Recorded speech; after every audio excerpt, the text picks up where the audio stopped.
ధైర్యం అంటే ఏదో కాదు, నీలో ఉన్న న్యాయమేరా. ఓడిపోదులేరా నీ సంకల్పం. ఏ సాయం లేకున్నా నీ తోడు, ఒంటరిగా అందరికై పోరాడు.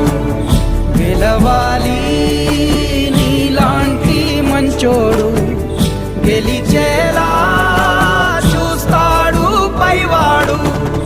ఏమైంది ఏమైంది అయినా ఇప్పుడు ఏమైంది, ఆటుపోటు లేకపోతే జీవితమేముంది. పోను పోను దారి ఉంది, ముందుకు పోగా ఊపిరుంది. చీకటైన దారుల్లోనే వేకువ పూస్తుంది.